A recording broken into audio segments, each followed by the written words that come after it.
Ya, belum yang lain lagi Pak, belum yang lain. Apalagi main judi Pak, main judi biasa, main judi online, ketangkep di sana, dicambuk Pak, malu. Kalau cuma di sel aja biasalah, di sel namanya. Tapi kalau sudah ditontonkan, ditaruh di panggung seperti ini, suruh buka baju, diumumkan, ini bapak-bapak yang main judi. Oh, dicambuk Pak, disuruh buka baju, dicambuk. Dalam hitungan berapa kali cambuk? Malu nggak Pak kira-kira? Kira-kira di sini kalau ada polisi Aceh, ada nggak yang ketangkep di sini karena main judi itu?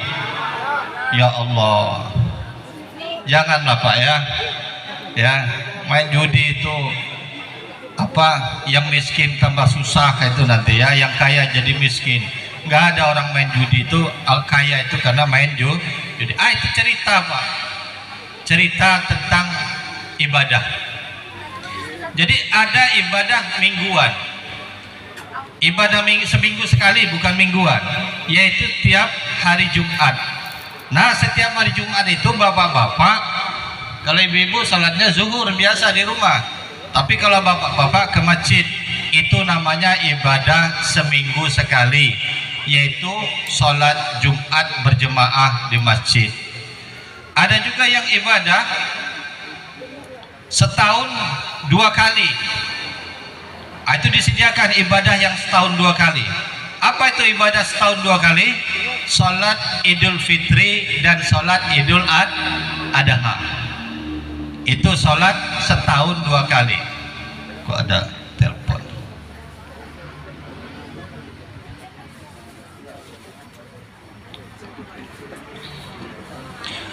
Ada juga yang ibadah setahun sekali.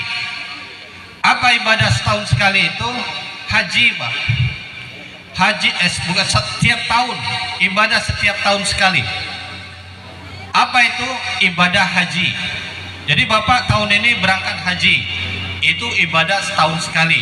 Nggak boleh berangkat haji itu sekarang, nggak boleh. Dia nanti nunggu bulan haji, yaitu bulan Zulhijjah. Nah, bisa nggak dia berangkat setahun sekali, tahun depan dia naik haji lagi? Boleh. Tahun depan dia naik haji lagi? Boleh. Namanya ibadah setahun sekali. Ibadah tahunan, itu haji. Ada juga ibadah yang seumur hidup cuma sekali Pak. Dia nggak boleh 2 kali. Jadi selama seumur hidup ibadahnya hanya boleh sekali, tidak boleh 2 kali. Kalau 2 kali tidak ada syariatnya. Apa itu Pak? Tahu nggak ibadah yang seumur hidup cuma dilakukan sekali? Ada nggak? Ada Pak. Kekah. Kekah itu Pak cuma sekali. Kalau laki-laki 2 ekor kambing, kalau perempuan 1 ekor kambing.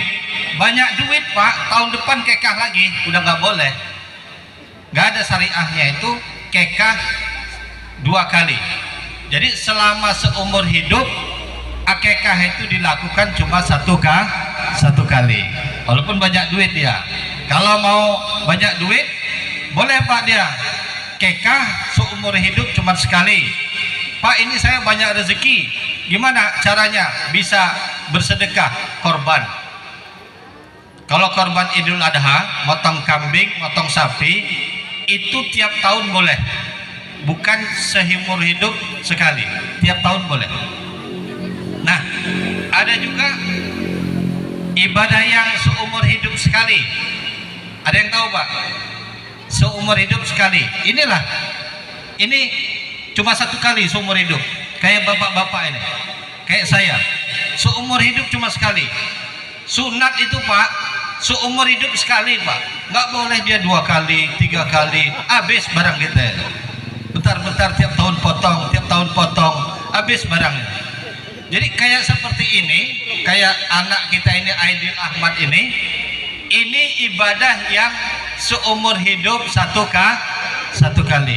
Sama dengan kita nggak mungkin sunat 2 kali, nggak mungkin lagi sunat bisa 3 kali. Jadi khitan ini dilakukan ibadah seumur hidup cuma satu kali. Nah itu tentang ibadah-ibadah itu Pak. Kalau ada lagi Pak, kalau nikah seumur hidup,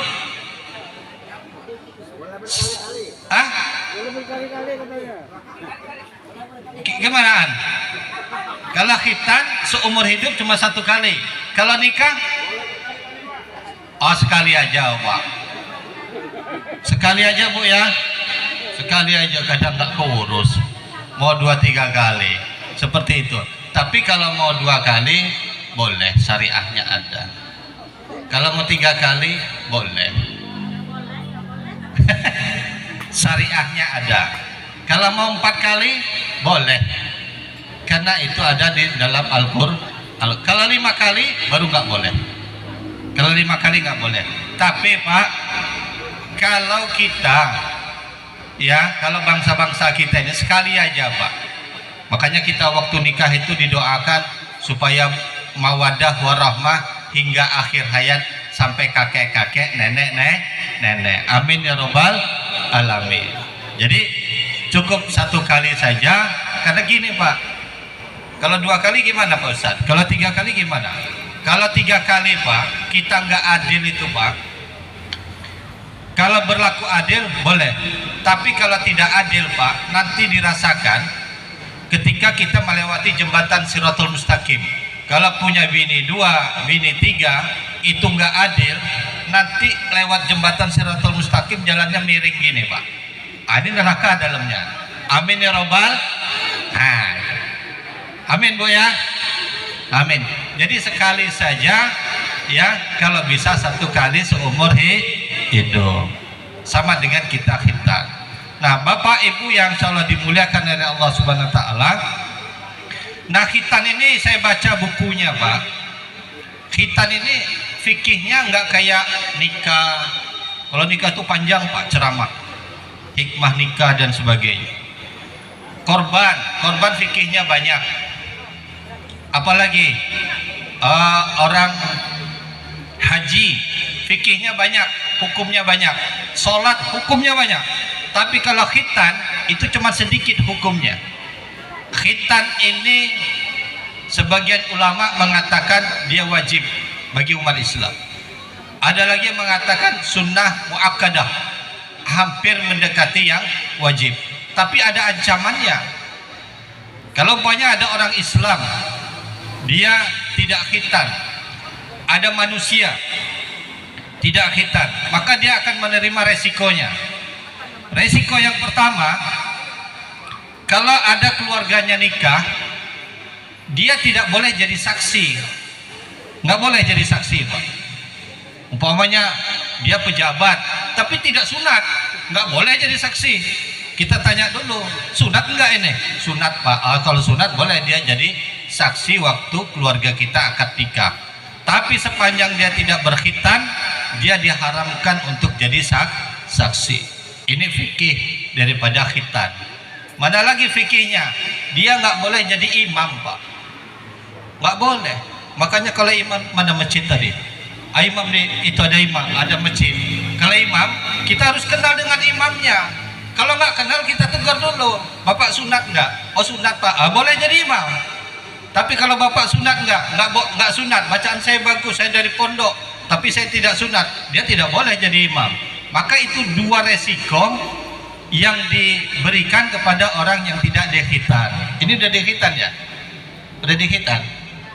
Udah disunat? Sudah? Oh sudah disunat. Ya boleh nanti jadi imam. Apalagi ini pakaiannya kayak ulama gini kan. Mudah-mudahan jadi ulama. Amin ya robbal. Bandar Dalam ini harus banyak ulama Pak. Nanti saya kasih tahu bagaimana cara jadi ulama itu.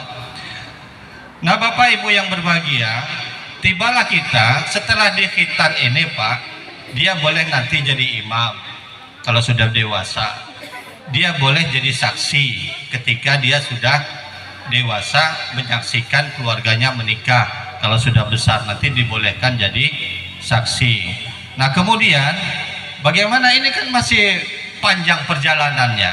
Bagaimana cara kita mendidik anak Pak? Didik anak zaman sekarang Pak nggak kayak dulu. Benar nggak kira-kira? Nggak kayak dulu Pak, jauh bedanya. Saya dulu Pak, kalau lagi kecil zaman dulu itu, bapak saya itu ngelihat saya salah, diliatin gini aja, bingung kita, berhenti kita itu berbuat salah. Umpamanya kita melanggar, orang tua kita cuman gini aja, ngapain? Udah takut kita itu, sudah cepat berubah.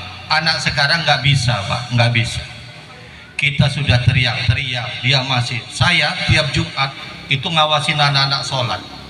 Begitu sudah azan, pas sudah azan menjelang qomat, saya tanya, itu kumpul Pak, kayak orang bengong semua itu. Belum qomat, mau qomat masih aja ngobrol. Saya bilang, sudah wudhu belum kamu orang ini? Sudah wudhu belum? Diem aja Pak. Ya Allah, kata saya, itu di masjid Pak, bukan di tempat lain. Di masjid saya tanya, sudah wudhu belum? Diem Pak. Saya tanya sekali lagi, karena saya ketua masjid, sudah wudhu belum? Belum, ambil wudhu. Diem aja Pak, nggak bergerak. Kata saya, hati kamu orang ini seperti apa? Kata saya, kok susah betul. Ini anak-anak zaman sekarang Pak. Kita nggak tahu kenaknya di mana, kita nggak tahu. Tapi kalau kita dulu dengar azan saja kita sudah ke masjid.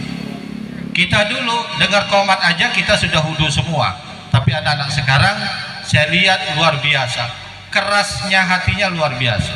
Lalu bagaimana kita?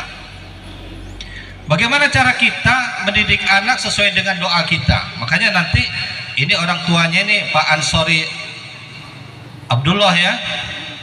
Pak ada orangnya? Ada. Oh ya. Pak Ansori. Saya udah pesan aja. Mendidik anak ini nggak banyak teknis Pak. Kadang kita sudah pakai teknis begini, hasilnya juga luar biasa. Ya hasilnya juga mengecewakan. Tapi ada cara mendidik anak dalam keadaan sekarang ini, dalam situasi yang sekarang ini. Kita tidak boleh tidak Pak. Ini amanah. Jadi kita tidak boleh tidak. Bagaimana mendidik siapa Aidil Ahmad ini menjadi orang yang berhasil dunia dan akhirat? Harus pertama tidak terlepas dari orang tuanya. Jadi saya kasih tahu Pak, kalau kita ini berhasil, saya umpamanya berhasil, 85% itu karena orang tua, bukan karena saya. 15% itu baru karena saya. Jadi kalau kita punya anak berhasil, anak kita berhasil, dia bisa kuliah, dia jadi pengusaha, dia penghafal Quran, dia jadi guru ngaji, dia jadi ulama, itu 85% pengaruh orang tua. Tetap orang tua pengaruhnya itu.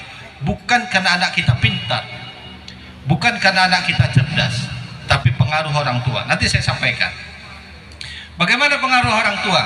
Coba Pak, habis sholat itu, habis sholat, bagi orang tua yang sholatnya rajin, doanya rajin, dia tidak pernah lepas doanya itu. Rabbana hablana min azwajina wa dzurriyyatina qurrata a'yun waja'alna lil muttaqina imama waja'alna lil muttaqina imama waja'alna lil muttaqina imama. Ini wajib kita sebagai orang tua mendoakan istri kita, mendoakan anak-anak kita. Jangan sampai lepas itu. Rabbana hablana min azwajina, ya Allah ya Tuhan kami, berikan pandangan yang sejuk untuk siapa? Bagi istri kami. Untuk siapa lagi? Untuk anak-anak kami. Waja'alna lil muttaqina imama, ya Allah berikan kami anak-anak yang bertakwa, jadikan kami imam untuk anak-anak yang bertakwa.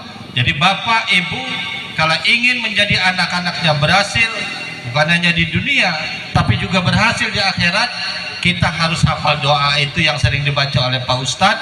Rabbana hablana min azwajina wa dzurriyyatina qurrata a'yun waja'alna lil muttaqina imama. Kemudian yang kedua, bagaimana pengaruh orang tua? Ada Pak, ada seorang ibu punya anak 5 Bu. Jadi ibu ini punya anak 5. Anaknya ini Bu penghafal Quran semua, hafiz Quran semua. Jadi orang terkaget-kaget, kok bisa seorang ibu itu mendidik anaknya 5 hafal Quran. Anak pertama 30 juz selesai, anak kedua 30 juz selesai, anak ketiga 30 juz selesai, anak keempat hafal Quran 30 juz selesai, anak kelima 30 juz. Kok bisa? Ada orang penasaran, Bu, datang ke rumahnya itu, datang ke rumahnya. Makanya kita, Pak, wajib datang kunjungi orang-orang soleh, para alim, para ulama itu, silaturahmi. Kita yang lupa sekarang ini silaturahmi dengan para ustadz, bener nggak kira-kira? Kita lupa, Pak, sekarang ini silaturahmi dengan orang-orang alim, orang-orang yang punya ilmu, orang-orang yang pandai memberikan kita kehidupan, ilmu tentang kehidupan. Kita lupa, Bu. Maka salah satu supaya hati kita ini tenang adalah, kata orang Jawa itu, wong kang soleh kumpulono. Wong kang soleh kumpulono. Sering kumpul dengan orang-orang soleh. Sekarang ini kebalik, Pak. Yang kita kunjungi caleg sekarang ini. Caleg, mana dewan dari Demokrat, mana dewan dari PDI, kita ke sana yuk. Mana dari PKS, kita ke sana. Mana dari PAN, ya Allah. Bukan nggak boleh, Pak. Tapi yang lebih penting itu, saya dulu waktu bujang, Pak, lebaran pertama yang saya kunjungi itu ustadz-ustadz, Pak. Maka kita, Pak, wajib sekarang ini merubah, nilainya dirubah. Jangan kunjungi bukan nggak boleh, maka dahulukan kunjungi tempat-tempat para ustadz, para ulama. Pak Ustadz, gimana cara didik anak? Pak Ustadz, bagaimana anak saya supaya bisa menghafal Quran?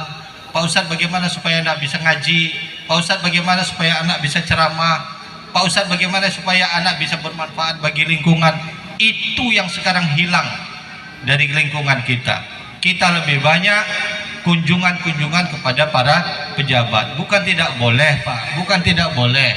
Tapi yang lebih utama, kata orang Jawa itu, atau syair Abdullah bin Attaqi itu, wong kang soleh kumpulono. Sering kumpul dengan orang-orang soleh.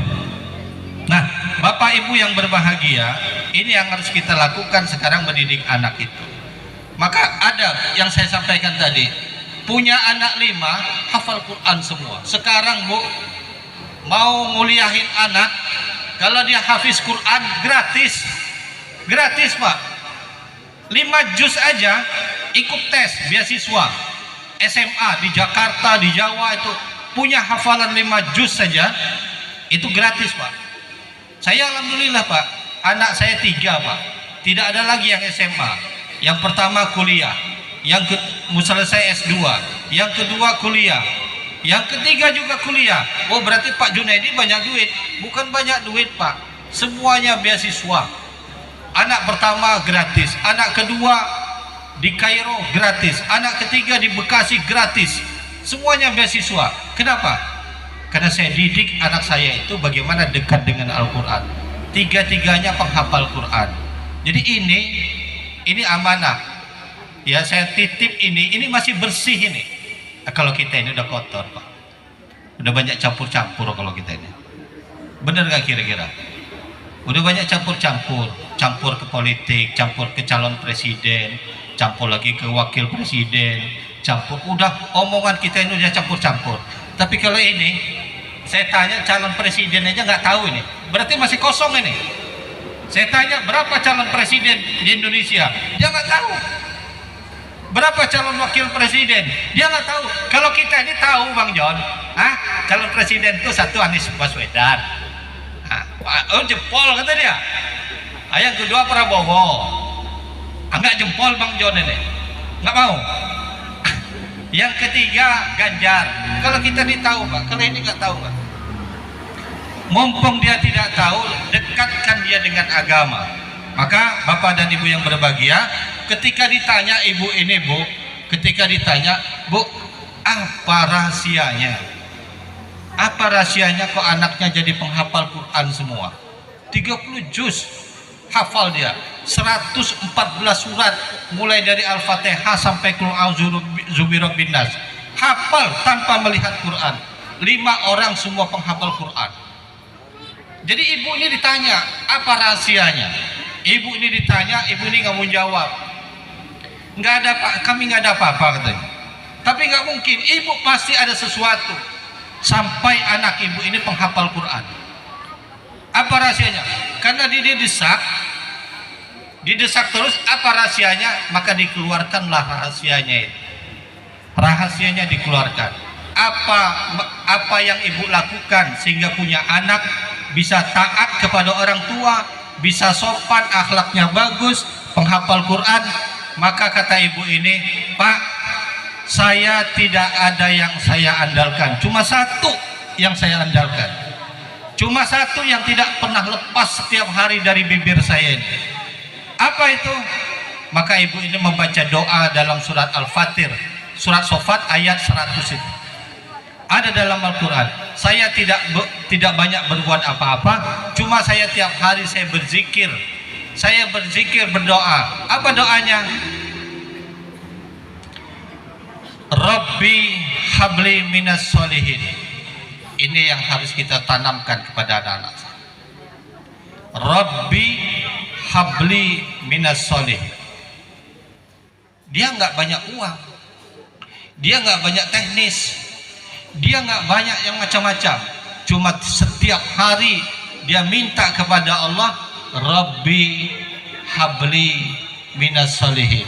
Bu Wati, Rabbi habli minas solihin. Nanti saya WA, Rabbi habli minas, tiap hari Pak, Rabbi habli minas solihin. Cuma itu aja. Kalau kita mau belajar, saya rasa 5 menit selesai. Rabbi habli minas solihin. Itulah doa dalam Al-Quran yang selalu dipanjatkan oleh ibu ini, sehingga punya anak 5 penghafal Quran semua.